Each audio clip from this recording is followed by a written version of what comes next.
Welcome to Indiana News Desk. I'm Joe Wren.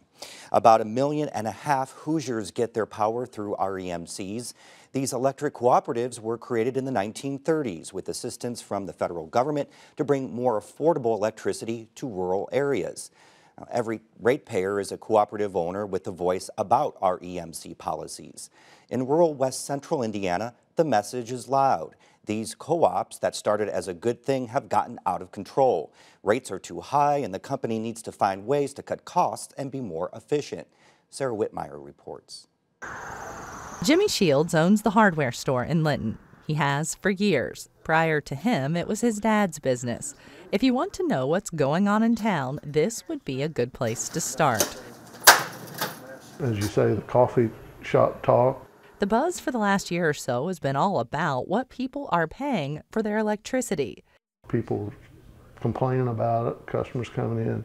They were trying to make changes to conserve electricity, and that kind of brought it all to our attention as, well, what's going on here? The Utilities District of Western Indiana serves the central and western part of the state, including large swaths of Greene, Monroe, Lawrence, Owen, and Clay counties, about 19,000 customers. It's one of 18 electric co-ops that buys its power from Hoosier Energy. But what residents realized was their co-op was charging a lot more to deliver that power to their homes. So when we started looking, we realized that they had one of the highest rates. Data obtained from the U.S. Energy Information Association shows residents here pay 16.38 cents per kilowatt hour. That's the highest of the co-ops that get their energy from Hoosier Energy. It's the highest in the state, and it's among the top 10 in the Midwest.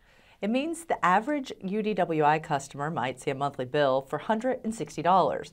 The same customer, but on Duke Energy, will get a monthly bill for about $114. Can you just help explain to me the different components that go into a rate?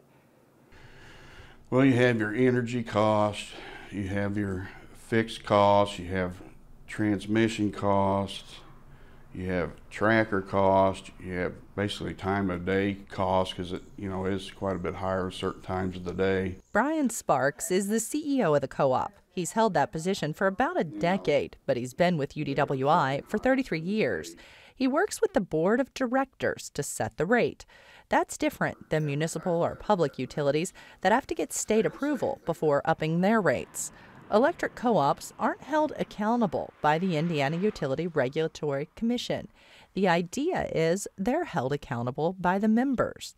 Each ratepayer is a member of the co-op and votes to elect board members who then hire the CEO and approve the CEO's decisions. If a member's unhappy with the direction the co-op is going, they can vote for someone else to represent their interests on the board. We didn't know that we were the highest in the state. We know that our rate is high, right? So that's a known, and we're not. Nobody is trying to say that we didn't know that. We knew that. I guess you said you knew that you were probably among the highest. Were you surprised that you were the highest? I was surprised that we were the highest, as far as that goes. That's probably my fault. I'm not going to lay that on the board. I just got tired of everybody saying every time the wind blew or a bird landed on the line and they were out of power. And so we basically started collecting more revenue because that's the only way you can get it. You get it from customers or you get it from borrowing. And we increased our reliability 83% in the last 5 years. Were they complaining about their rates, about how much they were paying though? No, not the ones that was coming up and talking to me. They were just appreciative that their lights were staying on during storms. Tax returns from the co-op show they've increased spending over the last several years on tree clearing and brush removal. It's gone up from $720,000 in 2012 to $2,035,000 in 2015. Sparks says they've also used the extra revenue to perform breaker maintenance and pole tests. We started doing the things that we should have been doing all along. Just 53% of what UDWI customers pay goes towards the actual purchase of energy. That's the lowest of any of the REMCs under Hoosier Energy. The district just to the east of UDWI, for example, spends 15% more of what it collects in a customer's rate for the actual purchase of energy. Okay, so then the other is going to make the improvements and everything necessary to keep the cooperative running. I think our margin's like 7%. what margin is 7? We work for to have enough money to do stuff, and then whatever margin we have at the end of the year, we eventually will give that back to the customer. The co-ops are not-for-profits, so according to the group's own bylaws, revenue over the cost of expenses is supposed to be returned to the ratepayers. The co-op formed in 1937, and the refunds are something the co-op just started doing within the last 5 years. But they're just now paying for 1959 and 1960. So some of those people might be dead. Some of them are, but their heirs can get it.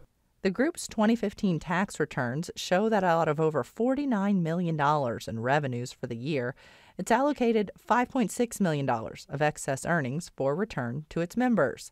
Spark says that it will all eventually be paid back to the members. All $5 million eventually, so. Yeah, we're not for profit, so whatever we have, eventually we return. Everything. But it may be 20 years down the road too, so.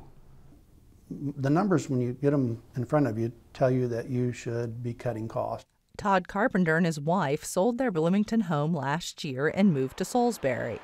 When I moved, I immediately started figuring out the rate per kilowatts over 25% more, which I expected it to be more. I mean, rural is always going to cost more just because of the distance. But and then after holidays, you talk to your family members, and I start hearing some of the bills that they're paying, and I'm just kind of flabbergasted.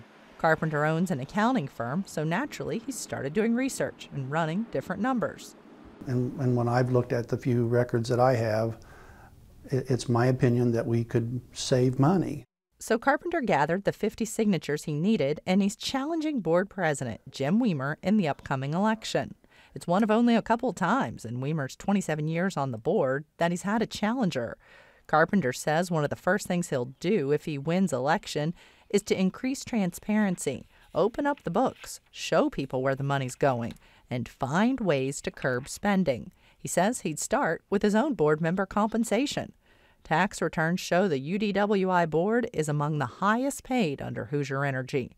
In 2015, Jim Weimer received just shy of $33,000. I mean, do you think the board compensation is fair? As just somebody who's been on the board for a really long time, and I do, yeah. And my hesitation in answering that does not mean am I weighing whether it's too little or too much. Yes, I think it's quite fair. The board sets its own salary based on what Weimer says is going on around the state and what's reasonable. The UDWI board also receives insurance benefits, so that increases the compensation rate. If you've picked up the local paper recently, maybe you noticed this headline, "Tightening the Belt." It's an advertisement for the co-op. A July 2016 study from the group, the Indiana Electric Cooperatives, looked at rates of co-ops across the state and identified UDWI as the highest. I mean, did you know it was that high until before you got the IEC, before you saw the IEC numbers? No, we knew. We don't check rates with other co-ops. The ad says after reading the study, the co-op started looking for ways to reduce customers' bills, including reviewing board salaries. But most of the savings came from cutting what's called the variable tracker rate. The tracker is used to cover unforeseen expenses that aren't common enough to be included in the fixed rate you pay for energy. Things such as a tornado or a really hot July with a couple of weeks of triple-digit temperatures. The tracker charge usually fluctuates each month, but Spark says he's guaranteeing customers it'll be zeroed out this year, which will result in an annual savings of $1.38 million. But if there's a bad storm or something, then Yeah, you won't have that cushion from the tracker, am I understanding? This year, we're going to just eat whatever that doesn't cover our current tracker. We're just going to eat it, which will in turn reduce the rates even more. Sparks says these savings mean the UDWI co-op is no longer the highest in the state, but we've not been able to confirm that. And the tracker rate is separate on your bill from the fixed rate. That rate is the most significant one, and it's staying the same.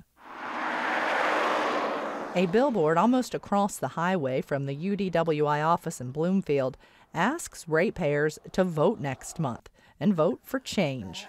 We aren't proud of the fact that we are, have the highest rate in the state, and I wish I could say that that's going to change, but I think we're going to have a higher rate than many of the co-ops have. Not all, but that many of them do, simply because of the load factor, the nature of the communities in which we live. For Indiana News Desk, I'm Sarah Whitmire. 3 of the seats are contested. Every ratepayer in the Utilities District of Western Indiana is allowed to vote. Elections are held at the co-op's annual meeting on April 8th at the White River Valley High School. People can cast their votes in person between 10:30 a.m. and 1 p.m.